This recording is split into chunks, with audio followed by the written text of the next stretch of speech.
हिंदू धर्म में बसंत पंचमी का खास महत्व होता है। ज्ञान की देवी माँ सरस्वती की बसंत पंचमी के दिन पूजा की जाती है। शास्त्रों में बसंत पंचमी को ऋषि पंचमी से भी जाना जाता है। हिंदू पंचांग के अनुसार बसंत पंचमी का त्योहार हर वर्ष माघ मास के शुक्ल पक्ष की पंचमी तिथि के दिन मनाया जाता है। वहीं माता सरस्वती से जुड़ी कई दिलचस्प कथाएं हैं, जिनमें से एक कथा यह भी है कि भगवान विष्णु और माता सरस्वती का युद्ध क्यों हुआ था। तो आइए जानते हैं युद्ध के पीछे की अद्भुत कथा। एक बार माता सरस्वती ने ब्रह्मा जी से प्रश्न किया कि उनमें माँ लक्ष्मी और माता पार्वती में सबसे ज्यादा ताकतवर विशेष कौन है, जिस पर ब्रह्मा जी ने उत्तर देते हुए कहा कि हम तुलना क्यों करें सरस्वती। भृगु ने भी त्रिदेव का आकलन करने का प्रयास किया था, किंतु इसका अंत अच्छा नहीं हुआ। आप तीनों शक्ति की विभिन्न आयाम हैं। प्रकृति की जननी और सृष्टि को ज्ञान की आवश्यकता है, जिसके कारण आप मेरी पत्नी हैं। संरक्षण के लिए साधन की आवश्यकता है, इसलिए माँ लक्ष्मी श्री हरि की पत्नी है। और विनाश के लिए शक्ति चाहिए, जो माता पार्वती महादेव की पत्नी है। आप तीनों ही पवित्र नारियां हैं, जिनके कारण हमें दिव्यता प्राप्त हुई है। आप मात्र घटक हैं, जो जीवन को पोषण देता है। यहाँ किसी तरह की प्रतिस्पर्धा नहीं है। माँ सरस्वती आगे कहती हैं, मैं आपकी जीभ पर रुका हुआ उत्तर जान सकती हूँ, क्योंकि मैंने जैसे ही प्रश्न किया आपके मन में एक नाम आ चुका था। इसलिए मुझे अपनी पसंद बताइए प्रभु। जिस पर ब्रह्मा जी ने उत्तर देते हुए कहा, अगर मुझे चुनना ही पड़े तो वे माता लक्ष्मी है। यह सुनकर माँ सरस्वती चुप हो गई। अगले दिन वह किसी को नहीं मिली। ब्रह्मा जी ने ऊपर नीचे सब जगह खोजा, किंतु कुछ पता नहीं लगा। देवी ने देवताओं को त्याग दिया था।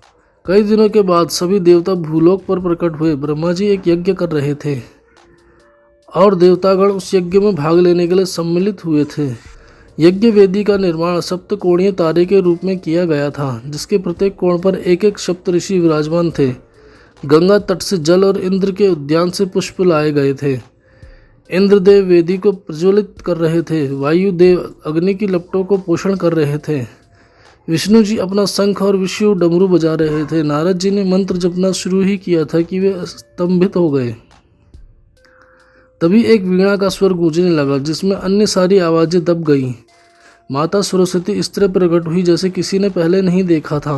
वीणा पीड़ा से कराहा और गुस्से से गुर्रा रही थी। सरस्वती जी की उंगलियों से खून बह रहा था। उनकी आंखें दहक रही थी। वीणा के स्पंदन से तीनों लोग कांप रहे थे। उन्होंने अपने वाद्य को अस्त्र में बदल दिया था। संगीत अब शकुन की तरह सुनाई पड़ रहा था। सहसा ब्रह्मांड ऐंठने लगा, मानो किसी ने उसकी रीढ़ तोड़ दी हो। माता सरस्वती की वीणा का एक तार टूट गया। फिर ब्रह्मा जी माता सरस्वती से रुकने का निवेदन करते हैं। माता सरस्वती कहती हैं कि मैं आपकी बात सुनूं और आप मुझे अपमानित करते हैं, पहले निजी तौर पर और फिर सार्वजनिक रूप से। मैं देख रही हूँ कि यहाँ श्री हरि माँ लक्ष्मी के साथ विराजमान है, महादेव के साथ माता पार्वती हैं, इंद्र तथा इंद्राणी भी साथ आए हैं, स्वाहा के साथ अग्नि है, किंतु आपके साथ कोई नहीं है। आप अपनी पत्नी को स्वीकार करना नहीं चाहते। आगे ब्रह्मा जी ने माता सरस्वती को उत्तर देते हुए कहते हैं कि मैंने तुम्हें हर जगह खोजा, किंतु तुम कहीं नहीं मिली। मुझे उम्मीद थी कि तुम आज अवश्य लौट आओगी, और तुम सचमुच आ गई हो। मेरे साथ रहो, मेरा हाथ पकड़ो, ताकि हम यज्ञ शुरू कर सकें। जिस पर माता सरस्वती ने गुस्से में उत्तर देते हुए कहा कि मैं इस यज्ञ को नष्ट करने के लिए आई हूँ। सारे देवता घबरा गए। ब्रह्मा जी ने भौहें चढ़ा ली। नष्ट करने? हाँ, मैं सती नहीं हूँ जो यज्ञ की आग में कूद गई थी, क्योंकि उन्हें आमंत्रित नहीं किया गया था। मैं सरस्वती हूँ और मैं इस यज्ञ को नष्ट कर दूंगी। फिर ब्रह्मा जी ने उत्तर दिया कि हम ब्रह्मांड की भलाई के लिए यज्ञ कर रहे हैं। मैं जानता हूँ कि तुम यही चाहती थी। मेरे प्रति जो तुम्हारे मन में क्रोध है, उसका दुष्प्रभाव दूसरों के प्रति व्याप्त करुणा पर मत होने दो। माता सरस्वती ने माँ लक्ष्मी की ओर इशारा करते हुए कहा कि आपने मेरे अपेक्षा इन्हें चुना था, यानी ज्ञान की अपेक्षा धन को, रचनात्मकता की अपेक्षा समृद्धि को, आध्यात्मिकता की अपेक्षा भौतिकता को। मैं ये देखना चाहती हूँ कि ये सब मिलकर आपकी यज्ञ की रक्षा कैसे करते हैं। मैं जब तक उपस्थित हूँ इसकी आवश्यकता नहीं पड़ेगी। एक स्वर गूंजा। देवता देखने लगे और माँ सरस्वती ने भी देखा। यह विष्णु जी की आवाज़ थी। फिर विष्णु जी कहते हैं कि आपने वीणा में अवस्था को स्थान दिया, जिससे आपके राग शुद्ध हो गए। इसने सृष्टि के माधुर्य को दूषित किया है, आपके भीतर मौजूद ज्ञान के सागर को मैला कर दिया है। आप कल्याणकारी यज्ञ को संकट में डालने जा रही हैं और मैं आपको इसकी अनुमति नहीं दूंगा। इस यज्ञ को ध्वस्त करने से पूर्व आपको मुझे नष्ट करना होगा। यह देखकर माँ सरस्वती ज्वालामुखी की तरह भड़क उठी। उनके वस्त्र काले पड़ गए, उनका कमल भी काला हो रहा था, हंस काला होने लग रहा था, वह अपना ही रूप उलट रही थी। सरस्वती और विष्णु एक दूसरे के सामने आए तो ब्रह्मांड उनसे प्रार्थना करने लगा। देवता ने देवी को, पुरुष ने प्रकृति को चुनौती दी थी। ब्रह्मांड के दो भाग परस्पर युद्ध करने जा रहे थे।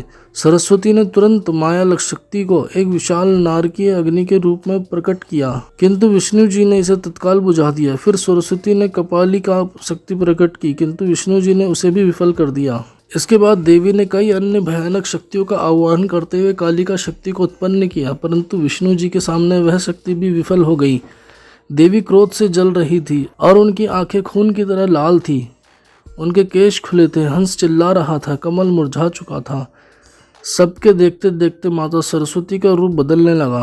वह तरल हो रही थी तथा उनका हिम प्रतिमा जैसा शरीर पिघल रहा था। माँ सरस्वती ने एक विशाल भंवर का रूप धारण कर लिया था, जिसने धरती में एक विशाल कुंड बना दिया और देवी उसे जल से लबालब भर रही थी। फिर पार्वती ने पूछा, ये क्या कर रही हैं? फिर ब्रह्मा जी ने उत्तर देते हुए कहा कि सरस्वती नदी में परिवर्तित हो रही हैं, क्योंकि वह ये यज्ञ को नष्ट नहीं कर पाई, इसलिए अब इसे डुबाना चाहती हैं। वहाँ अब कोई देवी नहीं है, केवल एक जलधारा थी जो क्रूरतापूर्वक यज्ञ वेदी की ओर बढ़ रही थी। भूलों की त्वचा को छिल रही थी, पत्थरों को धूल में मिला रही थी। उसने क्रुद्ध रूप धारण कर लिया, मानो पृथ्वी की शिराओं में रक्त धधक रहा हो। उस धारा का प्रभाव इतना प्रचंड था कि लगा जैसे वह यज्ञ को रसताल में ले जाएंगी। विष्णु जी माता सरस्वती की ओर बढ़ने लगे। फिर माँ लक्ष्मी ने पूछा, क्या श्री हरि उन्हें शांत कर पाएंगे? भगवान शिव ने हाँ में सर हिलाया, जैसे मैंने गंगा को शांत किया था और जैसे काली को शांत किया था। विष्णु जी नदी के मार्ग में लेट गए। उन्होंने अनंत शयन की मुद्रा धारण कर ली, किंतु उन्हें नींद नहीं आई। वे देख रहे थे कि जल प्रवाह तेज हो रहा है। सरस्वती ने अपने तरल स्वरूप में रोष के साथ आगे बढ़ रही थी, धीरे धीरे करीब आ गई। माता सरस्वती ने बाढ़ का रूप धारण कर लिया था और वह निकट आ चुकी थी। उन्होंने लहर की तरह गरजना शुरू कर दिया। वह तटों के ऊपर से छलकने लगी। वह पहले से भी निकट थी। उन्होंने धरती को जैसे चीर दिया था। करीब से ये दृश्य देखकर माँ लक्ष्मी घबरा गई, देवता झेप गए। फिर विष्णु जी से जरा सी दूरी पर आकर नदी सहसा मुड़ गई और दाहिने और बहने लगी। उसके प्रभाव से धरती में गड्ढा हो गया, जिससे होते हुए वह पाताल में चली गई। वह ब्रह्मांड की आंतों में लुप्त हो गई। देवताओं ने राहत की सांस ली। सब आश्चर्य से देख रहे थे और सरस्वती स्वयं को रिक्त कर रही थी। देवी ने भगवान विष्णु के समक्ष समर्पण कर दिया था। देवताओं ने फिर से देवी पर नियंत्रण पा ही लिया। पार्वती ने शिव की ओर देखकर कहा। शिव ने देवी पार्वती को पुष्प अर्पित किया और बोले, देवी ने भी महिषासुर पर अंकुश लगाया था। देवी ने रक्तबीज को भी नियंत्रित किया था। एक देवता ने भी दूसरे देवता को नियंत्रित किया था।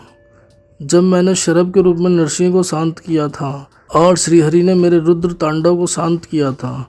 यह देवता या देवी की बात नहीं है, बल्कि यह संसार के लिए संकट बने विश्व का प्रतिकार करने की बात है।